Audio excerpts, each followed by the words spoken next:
दोस्तों बजरंगी भाईजान तो आपने देखी होगी, जिसके अंदर सलमान खान मुन्नी को पाकिस्तान पहुंचाकर आता है, लेकिन यहाँ पर इंडिया का एक लड़का मुन्नी को सीधा ही पाकिस्तान से इंडिया ले आता है। वो दरअसल गदर 2 से इंस्पायर हो गया होगा।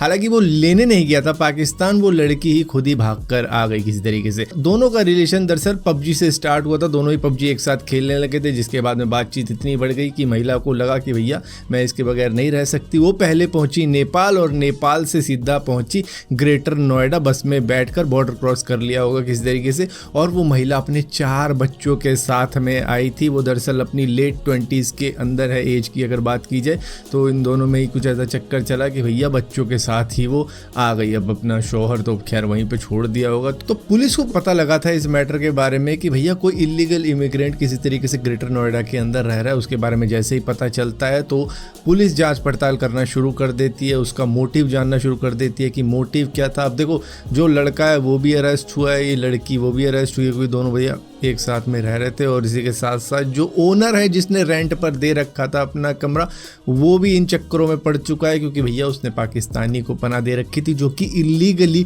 इंडिया के अंदर एंटर हुई है। तो भैया पूरी जांच पड़ताल तो होगी कि क्या मामला है क्या नहीं मामला है, क्या रिलेशन था दोनों के बीच में, और कहीं कोई जासूसी वगैरह मतलब इस तरीके का चक्कर तो नहीं है। तो उन सारे चक्करों में पड़ गया सिर्फ ये बंदा पबजी में एक लड़की के प्यार में फंस के, और लड़की भी खैर खुद से ही आई है। दोस्तों अभी कुछ ही दिनों पहले गुड़गांव को लॉस वेगस से कंपेयर किया जा रहा था, जिसके बाद में इंटरनेट के ऊपर इसके कई सारे मीम और जवाब बनने लग गए कि भैया ये क्या बात कर रहे हो आप, लॉस वेगस तो अलग ही है और वहाँ पे मतलब जो इंफ्रास्ट्रक्चर है, जो बिल्डिंगें बनाई है, जो मतलब एनवायरनमेंट है वो बिल्कुल ही अलग है। और ऊपर से अब वहाँ पर दुनिया का सबसे बड़ा LED सफेयर लाइट अप कर दिया गया है। ये दरअसल एक बहुत बड़ी गोल सी बिल्डिंग है जो कि बॉल शेप्ड थिएटर भी कही जा सकती है। 366 फीट ऊंची है और 556 फीट वाइड है। इसको दुनिया के सबसे हाईएस्ट रेजोल्यूशन LED स्क्रीन से रैप अराउंड किया गया है, जो कि आपके मोबाइल टीवी स्क्रीन की तरह ही कुछ भी दिखा सकती है, बट जो ये दिखाएगी वो बिल्कुल ही कमाल का ही दिखाती है, जो कि आप देख ही रहे होंगे। मतलब दुनिया भर से लोग शायद अब इसको भी देखने आए, क्योंकि ये भी एक अट्रैक्शन का केंद्र बन चुका है। वहाँ पे once in a lifetime वाली चीज़ बना के रख दी है उन्होंने कि भैया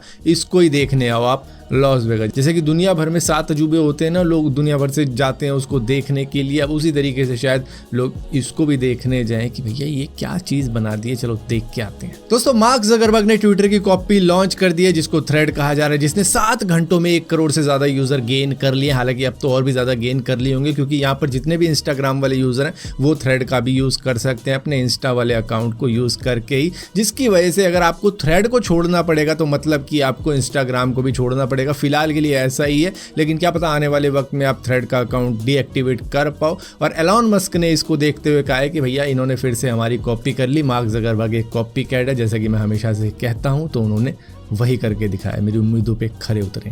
दोस्तों साउथ कोरिया के अंदर एक बहुत भयंकर प्रोटेस्ट चल रहा है। जापान के फुकुशिमा न्यूक्लियर प्लांट से रिलीज होने वाले कंटेमिनेटेड वाटर या रेडियो एक्टिव वाटर को लेके, क्योंकि वो रिलीज करने वाले हैं इस पानी को ओशियन के अंदर। और यूएन ने भी इसकी परमिशन दे दी है कि भैया आप 1 million metric ton contaminated water को रिलीज कर सकते हो, जो कि तुम्हारे न्यूक्लियर प्लांट के रिएक्टर को ठंडा करने में यूज किया जाता था। और वहां पर आ गई सुनामी, जिसकी वजह से ये इनका न्यूक्लियर प्लांट डैमेज हो गया, और वो पानी इन्होंने काफी सालों तक संभाल के रखा और परमिशन के इंतजार में लगे रहे कि भैया कब परमिशन मिले, कब इसको ओशन में छोड़े। लेकिन जब यूएन ने पूरी तरीके से जांच कर ली कि भैया ये ग्लोबल सेफ्टी स्टैंडर्ड के सभी नॉर्म्स को फॉलो कर रहे हैं और इसका इतना ज्यादा इंपैक्ट नहीं पड़ने वाला है लोगों और एनवायरनमेंट पे, तब उन्होंने परमिशन दे दी। लेकिन साउथ कोरिया के कई सारे एनजीओ और लोग लगे हुए कि भैया ऐसा नहीं होना चाहिए, वरना ओशन की लाइफ बेकार हो जाएगी। जानवर मछलियां जो भी होती हैं पानी के अंदर उनको काफी ज्यादा नुकसान होगा, और इंसानों को उसको खाकर नुकसान होगा। जो भी बीमारियां होती है, कैंसर वगैरह, वो चीज़ें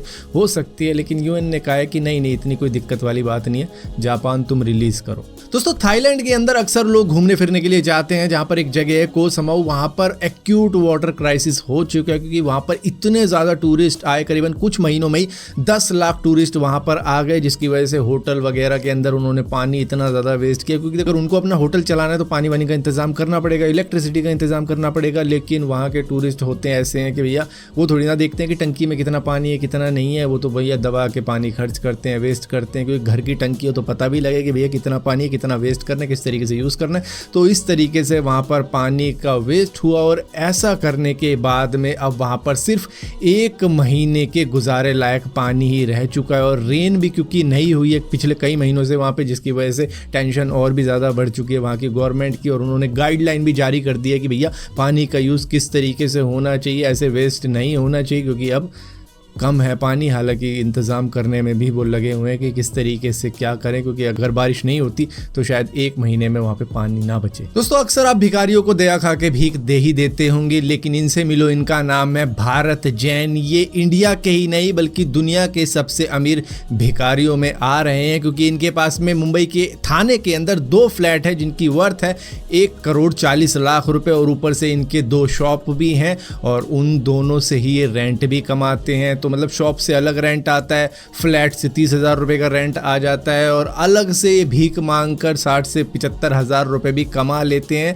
और ये वेल्दियस्ट भिखारियों में इनकी गिनती करी जा रही है। इनकी शादी भी हो चुकी है, इनके 2 बच्चे भी हैं, और अब जाके सामने आया कि भैया इनके पास तो काफ़ी ज़्यादा प्रॉपर्टी है, बैंक बैलेंस है। तो भीख मांगना भी एक प्रॉफिटेबल प्रोफेशन बन चुका है। तो इसको देख के लोगों को लगेगा भैया ये भी एक स्टार्टअप है। अब MBA भिखारी वाला या फिर BTech भिखारी ऐसे कुछ भी निकल के अगर सामने आए तो आपको हैरानी नहीं होनी चाहिए।